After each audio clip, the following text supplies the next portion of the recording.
Mesdames et messieurs, bonsoir. Merci d'avoir choisi RTI1 à la une de ce 20h. Les travaux de réhabilitation et d'équipement des centres de formation technique et professionnelle sont lancés. C'est un programme d'urgence pour permettre aux apprenants de bénéficier d'un cadre de formation adéquat, répondre aux besoins du marché de l'emploi. Le premier coup de pioche a été donné par le ministre de tutelle, Kofi Nguessan. Et ça bouge aussi au niveau des infrastructures. Le ministre Amédée Kofi Kwaku visite les chantiers de la rivière Golfe à Cocody. Il est allé s'imprégner de l'état d'avancement des travaux. L'élargissement de cette voie longue de 8 km passant devant l'hôtel du Golfe devrait favoriser une meilleure fluidité dans cette partie de la ville d'Abidjan. Les riverains de la cité des tours aux 220 logements d'Agamé ont aussi le sourire. Les ascenseurs des 5 tours tombés en panne depuis plus d'une semaine viennent d'être remis en état. Avant la remise officielle de ces ascenseurs, ce jeudi 12 août, le ministre Bruno Nabagné-Koné s'est rendu sur place pour s'assurer de leur bon fonctionnement. Les taux se resserrent autour de Kaboul en Afghanistan. Les talibans poursuivent leur avancée et se trouvent aux portes du pouvoir à seulement 2 heures de la capitale. Ils se sont emparés d'une grande ville située à 50 km au sud de Kaboul. Et soyez les bienvenus sur RTI1.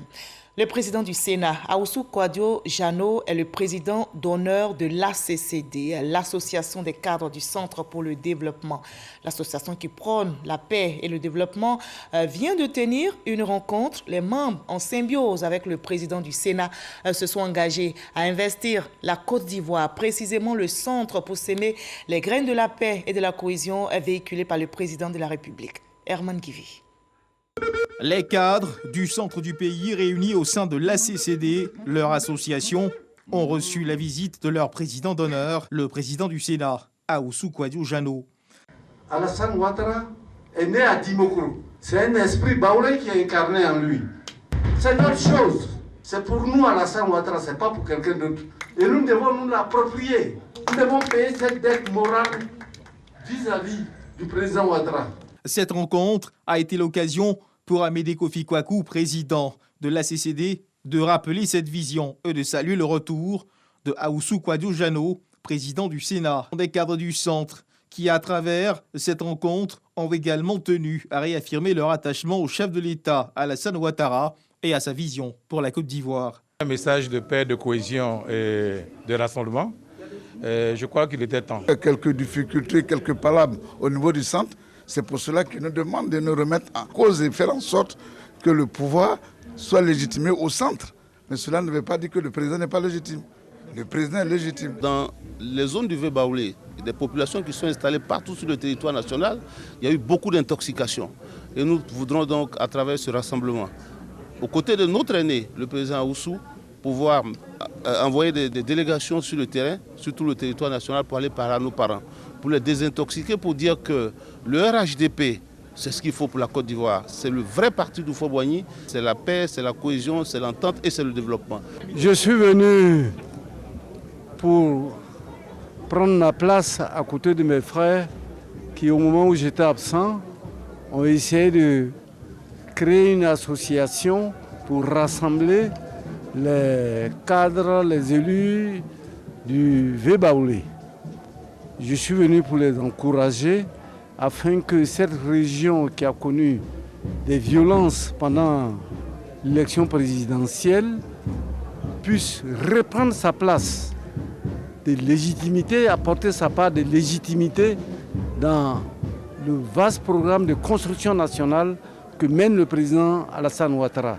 La Côte d'Ivoire est en train d'être transformée, je dirais transfigurée, avec tous les grands chantiers que nous voyons, les routes, l'eau. Et nous sommes heureux de saluer les actions du président Alassane Ouattara qui aujourd'hui a décidé d'électrifier tous les campements, 10 campements baoulés dans les zones forestières. On a été heureux d'accueillir le ministre Kouadio Kona Bertin d'Ikakabe qui est venu prendre aussi sa place pour mener ce combat qui est le combat qu'il faut à la Côte d'Ivoire. Le président d'honneur de l'ACCD, Ahoussou Kouadio-Jano, a ainsi mis en mission ses pairs afin que ceux-ci soient les porte-voix du RHDP dans chacune de leurs régions, de leurs villes, de leurs villages. Et dans cette ambiance paisible dans notre pays se tient depuis une semaine le 27e congrès postal universel. 192 pays membres de l'institution y participent, dont le Maroc. Le chef de la délégation du royaume chérifien a pris part à une lucarne de l'UPU dénommée la conférence de presse qui donne la possibilité aux représentants des pays de faire l'état de la poste dans leur pays. Et face aux journalistes, le chef de la délégation marocaine a exposé sur les avancées et les stratégies utilisées au Maroc pour passer de la poste classique à la poste moderne. Et justement, la poste au Maroc, selon lui, doit sa performance, entre autres, à l'intégration d'autres activités supplémentaires. Le pays se dit prêt à accompagner la Côte d'Ivoire dans ce secteur. Et à marge de ces assises de l'UPU ont été lancés les travaux de réhabilitation et d'équipement des centres de formation technique et professionnelle. C'est un programme d'urgence pour permettre aux apprenants de bénéficier d'un cadre de formation adéquat, répondre aux besoins du marché de l'emploi. Et le premier coup de pioche, vous allez le voir, a été donné par le ministre du tutelle, Kofi Nguessan. Mama Traoré, le témoignage pour vous. Le lycée technique d'Abidjan. Il a été construit en 1959 et le poids de l'âge se ressent sur les bâtiments et les salles d'apprentissage. Le lycée technique et le lycée professionnel et commercial de Yopougon affichent également un tel niveau de vétusté, de quoi susciter pour ces trois centres un plan d'urgence de rénovation et de rééquipement initié par l'État. Les travaux vont consister à une réhabilitation profonde, depuis le plafond, la charpente, les carrelages, la peinture, les aluminiums et même les portes en bois, tout va être repris entièrement. Et par la suite, aussi tout ce qui est plomberie sanitaire, tout ce qui est électricité vont être vus pour donner quand même un cadre de vie confortable à nos étudiants. Sinon, pour la rentrée, les étudiants pourront rentrer dans les salles de classe entièrement rénovées. En plus de la réhabilitation des salles de cours, les salles d'apprentissage seront également dotées de nouveaux équipements à la faveur de ces travaux qui vont durer 2 ans, comme pour attester de la volonté de l'État à bâtir un capital humain compétent et adapté aux besoins du marché de l'emploi. Il s'agira, à mon sens, d'avoir les établissements les mieux tenus, des établissements qui attirent et qui inspirent aussi confiance. Et il faut mettre les enseignants dans de bonnes conditions de travail, d'apprentissage. L'idée, c'est progressivement d'avoir la réhabilitation de tout le dispositif existant actuellement et de voir aussi avec l'appui de l'État et de nos partenaires comment nous allons reconstruire encore des lycées techniques et professionnels dans les différentes régions du pays. Outre Abidjan, ce vent de rénovation va aussi s'étendre aux établissements d'enseignement technique et professionnel de l'intérieur du pays. Dans l'ensemble, ce vaste programme de modernisation va coûter 36 milliards de francs CFA à l'État. Et l'excellence est promue dans notre pays. Les lauréats de la première édition du concours national de physique sont connus.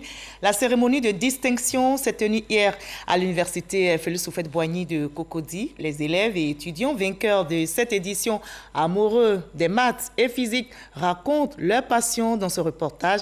Leur passion pour ces matières et cette compétition, selon les organisateurs, vise à promouvoir ces disciplines et susciter surtout des vocations, nous rapporte Jean Magaki.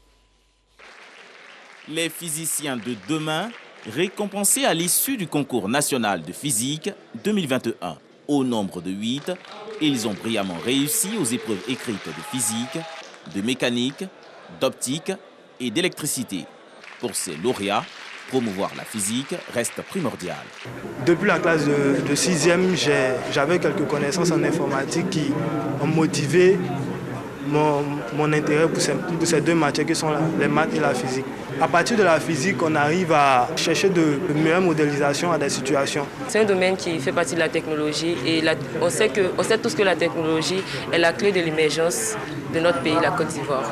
Le ministère de l'Enseignement supérieur et de la Recherche scientifique, à travers ce concours, veut déceler les jeunes talents et les inciter à s'orienter vers les formations technologiques, des disciplines vitales pour l'économie ivoirienne. Lorsque vous avez un pays comme la Côte d'Ivoire qui aspire à l'émergence, il faut savoir que cette émergence, ça nécessite la transformation structurelle de notre économie qui doit passer du mode de production agricole au mode de production industrielle.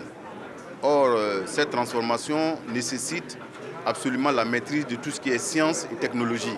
C'est vrai, la physique comme les mathématiques, ça peut sembler difficile, mais ce n'est pas sorcier, ce n'est pas impossible à y arriver. Si nous y sommes arrivés, il n'y a pas de raison que les autres n'y arrivent pas. Ils ont des camarades qui ont été primés aujourd'hui.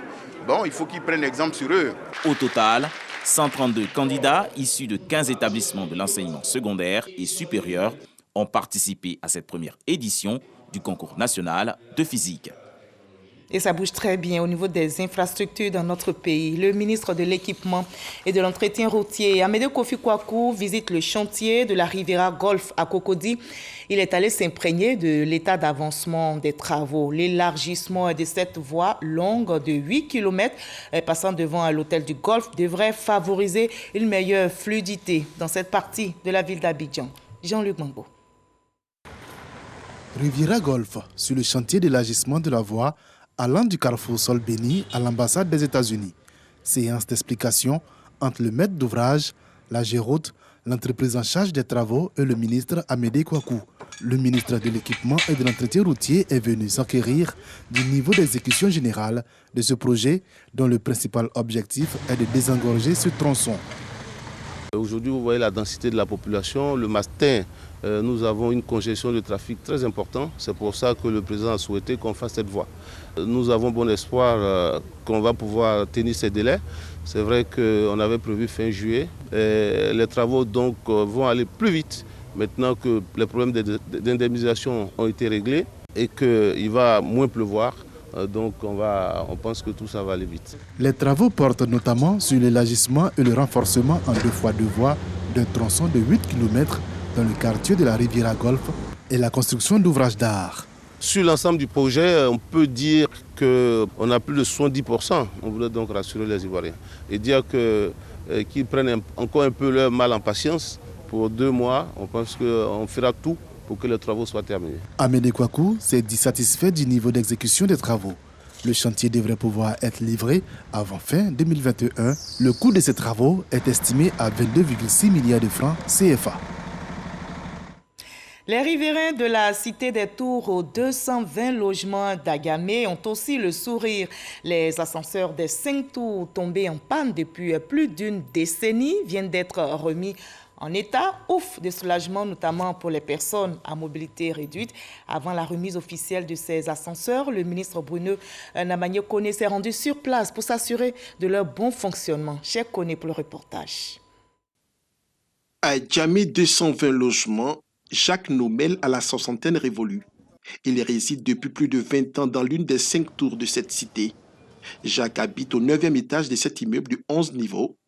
Que de difficultés pour lui, qui emprunte 5 fois ses marches par jour. Vraiment un sacerdoce. Imaginez-vous, j'ai un véhicule, tous les matins, il faut que je fasse l'entretien de ce véhicule-là. Aller et puis remonter pour m'habiller et redescendre, aller au service. Le soir, reprendre encore les escaliers, vraiment c'est difficile. Mon voisin de 8e, M. Loba, ne peut même pas, puisqu'il est à motricité limitée, il ne peut même pas se déplacer. Je l'aide souvent pour descendre. Du 8e là jusqu'au 1er, on peut mettre presque 1 heure de temps. Fini le calvaire de Jacques et Loba.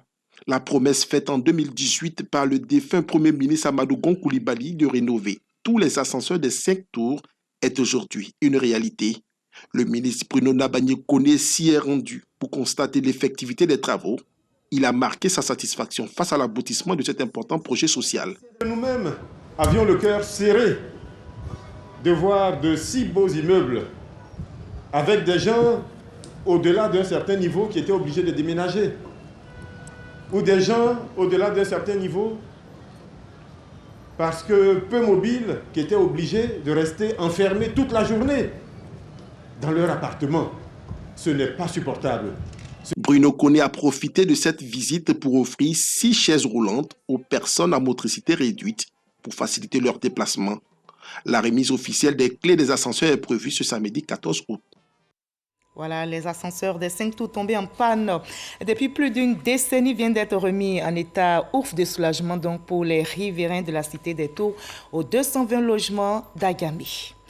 L'Institut d'études politiques Félix Houphouët-Boigny du Centre international pour le développement et du droit a lancé son programme d'éducation civique dénommé Civisme, Développement et Paix.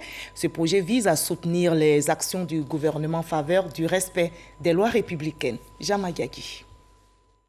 Civisme, Développement et paix est le projet d'éducation civique que propose l'Institut d'études politiques Félix Houphouët-Boigny devant la presse nationale.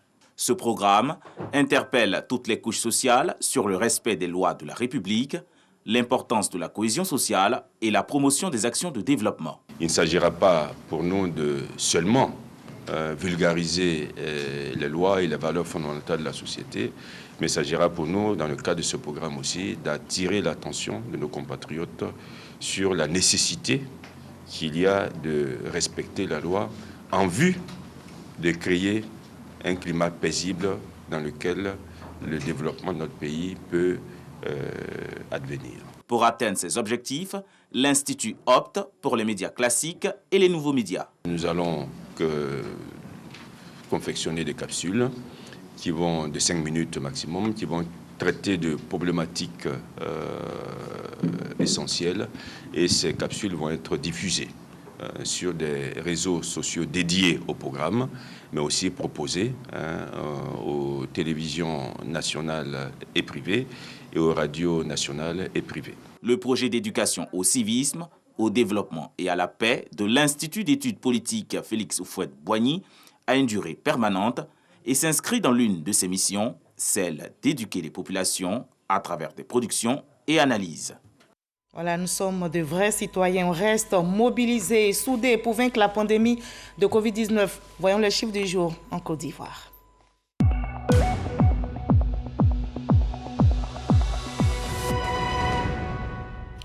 Restons vigilants, le coronavirus continue de circuler. Ce 13 août, on dénombre en Côte d'Ivoire 210 cas positifs sur 4 445 échantillons prélevés, soit 4,7% de cas positifs, 172 nouvelles guérisons et 4 décès enregistrés. Malheureusement, ce jour, 974 cas actifs, 1 206 541 personnes se sont faites vacciner.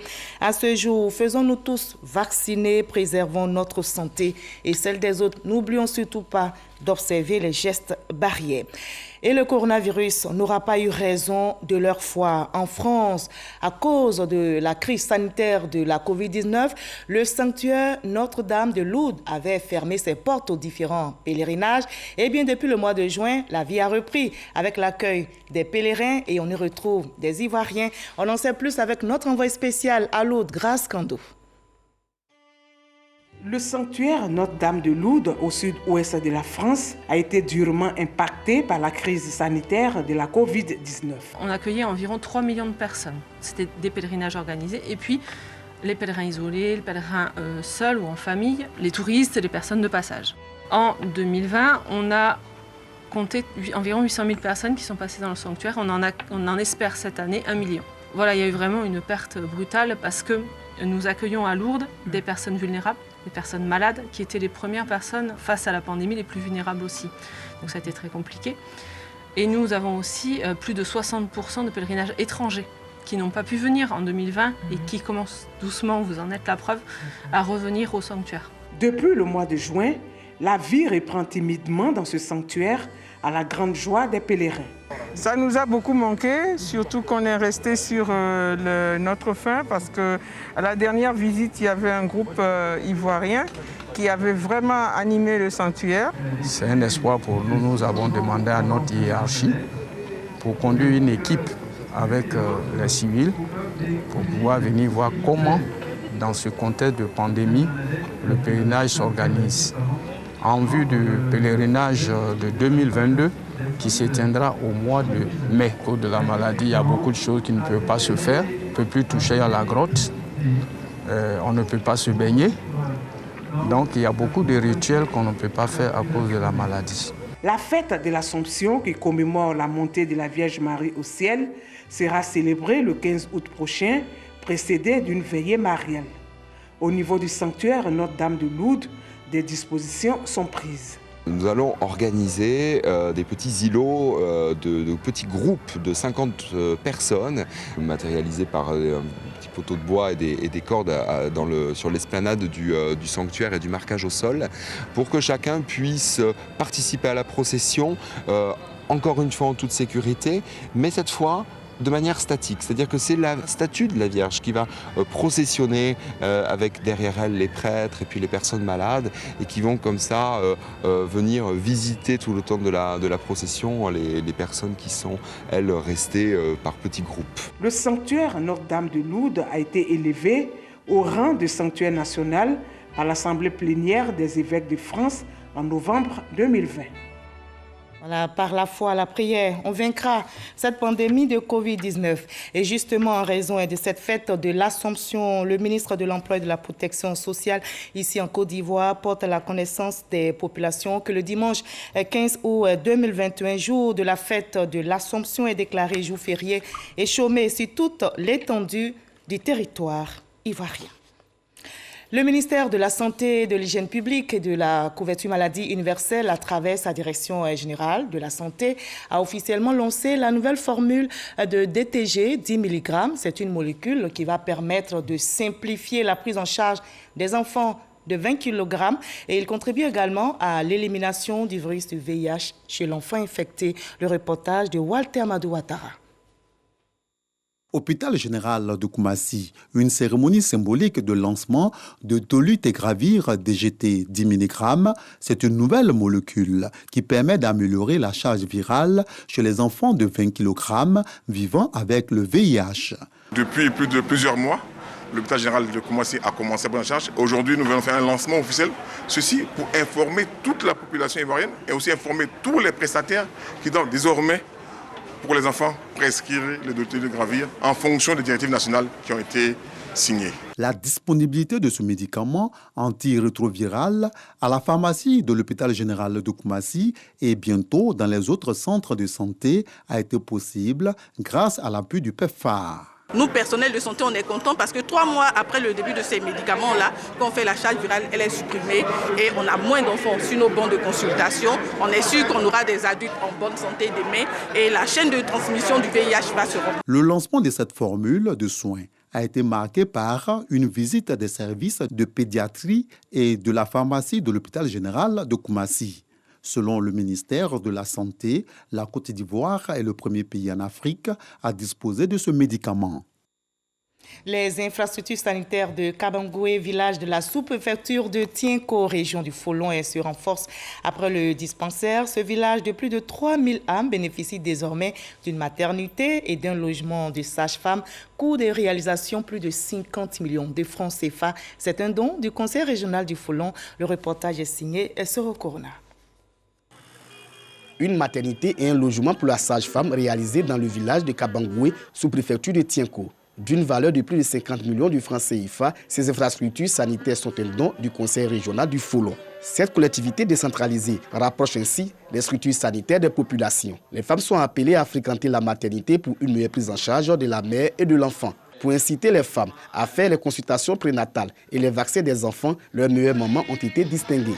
Le président de l'association pour le développement de Kabangoué, ADECA, salue la réalisation de cet outil de développement. Une maternité pour nos mamans, nos filles, et plus le logement, ce sont des infrastructures de base qui amorcent réellement le développement d'une communauté. La santé étant un indicateur de développement, plusieurs autres infrastructures sanitaires sont annoncées par le président du conseil régional du Folon. Nous promettons au canton Bodougou qu'en 2022, le dispensaire de Kéi sera une réalité. Nous avons déjà nous-mêmes, avec le district sanitaire du Folon, entrepris la construction du laboratoire à Tienko. L'association pour le développement des Kabangoué est un creuset des cadres pour le sort du village. L'ADECA compte à ses jours une quarantaine de membres. C'est un magazine qui fait la promotion des personnalités qui dédient leur carrière au développement du continent africain. Great Africa, les As du continent, est une œuvre du journaliste Aristide Nkanda. Et dans cette édition spéciale, Alassane Ouattara, il a voulu faire la part belle au management du président de la République. Le reportage d'Alec Lavry et Sidonie Davila. Les grandes actions du président Alassane Ouattara résumées dans un magazine. Great Africa, les As du continent, c'est le nom de ce bimestriel chapeauté par Aristide Nkenda, journaliste. Cette première parution est une édition spéciale consacrée à la gouvernance du président de la République, Alassane Ouattara. Nous célébrons les réussites professionnelles de tous les continents pour inspirer l'Afrique, parce que l'Afrique a besoin d'exemples. Nous considérons qu'Alassane Ouattara, de par son parcours, de par son approche managériale, est une prestigieuse école. C'est pour ça que nous écrivons que Alassane Ouattara, c'est notre Harvard de l'Afrique. À la présentation officielle du magazine Great Africa, les As du continent, plusieurs personnalités, dont les hommes de médias, étaient présentes pour encourager l'initiative. C'est un homme de conviction, c'est un homme déterminé et je sais que comme il aime aller jusqu'au bout de ses idées, il y arrivera. Aujourd'hui, la plupart des journaux ont tendance à disparaître et nous sommes dans un environnement assez morose et lorsqu'il y a un journal qui naît, moi en tant que président des éditeurs de presse, c'est de mon devoir de venir soutenir et d'encourager cela. Nous espérons que Aristide ira le plus loin possible dans son projet et puis nous lui souhaitons un bon vent pour l'événement de son journal. Je pense que c'est important aussi pour moi de connaître plus sur la vue du président Ouattara parce que je suis aujourd'hui l'un de ses disciples. Le ministre de la Communication, des Médias et de la Francophonie, Amadou Coulibaly, à travers son représentant, a également encouragé et salué l'avènement de ce magazine. Et loin d'Abidjan, 40 députés issus des 8 pays membres de l'Union économique et monétaire ouest-africaine, UEMOA, sont réunis à Lomé, au Togo. Ils échangent sur les avancées et les difficultés du comité interparlementaire de l'UEMOA dans sa contribution à rendre plus dynamique l'espace communautaire et économique sous-régional. Cette rencontre s'inscrit dans le cadre de la 48e session ordinaire du comité interparlementaire de l'UEMOA et cette rencontre va durer 10 jours. Walter Amadou Ouattara. 40 députés venus des 8 pays de l'UEMOA en session à Lomé, la capitale du Togo. Une rencontre axée sur le thème « Transposition des directives communautaires dans les États membres de l'UEMOA ». Quel rôle pour les parlementaires ? Au cours des travaux, les parlementaires auront à analyser l'ensemble des directives à transposer au sein de l'espace et le travail va consister à voir les difficultés rencontrées par les pays dans le cadre de la mise en œuvre des directives. Et reprendre ces directives en tenant compte de l'actualité présente. Mais aussi, il y aura une communication sur le reversement des prélèvements communautaires de solidarité. Vous savez, chaque pays a des prélèvements qu'il fait et nous allons regarder s'il y a des retards dans les reversements. Nous allons interpeller les pays afin que ces prélèvements qui ont été faits puissent être reversés à temps afin de donner assez de moyens à la Commission d'engager les grandes réformes et d'engager les grands projets qui sont nécessaires pour l'intégration non seulement monétaire mais économique. La tenue à Lomé pour 10 jours de la 48e session ordinaire du comité interparlementaire de l'Union économique et monétaire ouest-africaine, CIP-UEMOA, s'inscrit dans le cadre de la poursuite du processus d'intégration de l'espace économique monétaire sous-régional. Et ici en Côte d'Ivoire, le festival culturel des peuples d'Ida et Gaudier, le Giaka Festival, bat son plein à Divo, capitale du Logibwa. Des peuples d'Ida et leurs alliés qui ont décidé pour cette 11e édition de miser sur plusieurs thématiques autour des valeurs du travail. Danse et chant du terroir meublent cette journée. On en sait plus avec Franck Quadio. La 11e édition du festival culturel du Divo, le Giaka Festival, ouvre ses portes. Une procession inaugurale des femmes et autres entités sociales. Il s'agit à travers ce tableau coloré de représenter la cohésion. Le groupe s'appelle Zrogu de Godileri. Zrogu qui veut dire l'union.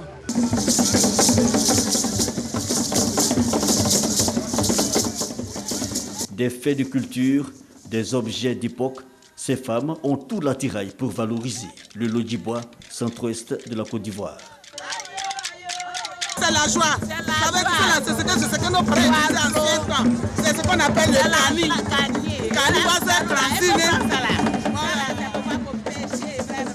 Cette 11e édition s'axe sur le travail, thématique principale, autour de laquelle gravitent chorégraphie et danse patrimoniale diverses.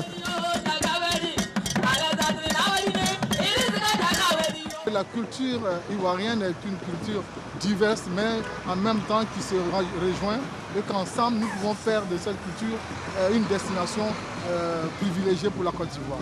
Illustration, le dogbolo de Babrounou ou encore le kobobi.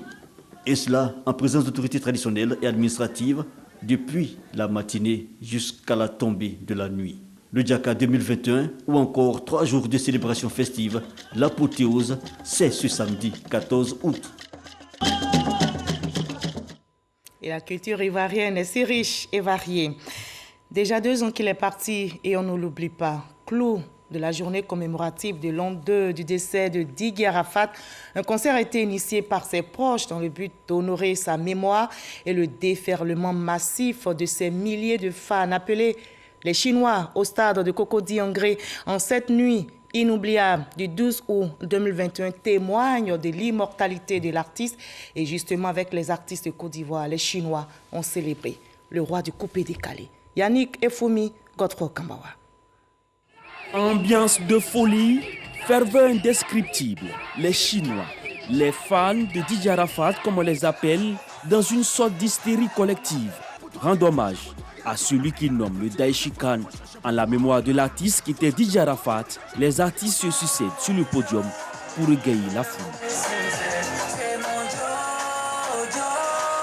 Je suis venu rendre un vibrant hommage à Didier Arafat, qui a été pour moi une inspiration. Et il continue d'être une inspiration pour moi. Arafat est l'icône du pays, Arafat est le numéro 1, Arafat est le monument, Arafat, il n'y a pas de. Donc ce soir, on est venu l'honorer. Les organisateurs se félicitent de l'engouement suscité autour de cet événement qui commémore l'an 2 du décès de l'artiste et espèrent pouvoir le pérenniser. C'est normal pour nous aujourd'hui d'être là, surtout à la sollicitation de la famille, pour pouvoir organiser ce concert. Et que l'année prochaine, pour le festival, nous soyons encore présents et qu'ensemble, on puisse avoir encore des moments pareils. Selon les Chinois, tant qu'il aura des âmes sensibles au coupé décalé, Didier Arafat, roi du coupé décalé et icône de toute une génération, restera à jamais gravé dans les mémoires. Et Didier Arafat reste à jamais gravé dans les cœurs. L'étau se resserre autour de Kaboul en Afghanistan. Les talibans poursuivent leur avancée et se trouvent aux portes du pouvoir à seulement 2 heures de la capitale. Ils se sont emparés d'une grande ville située à 50 km au sud de Kaboul. Les insurgés contrôlent maintenant la moitié des capitales provinciales, toutes tombées en seulement 8 jours.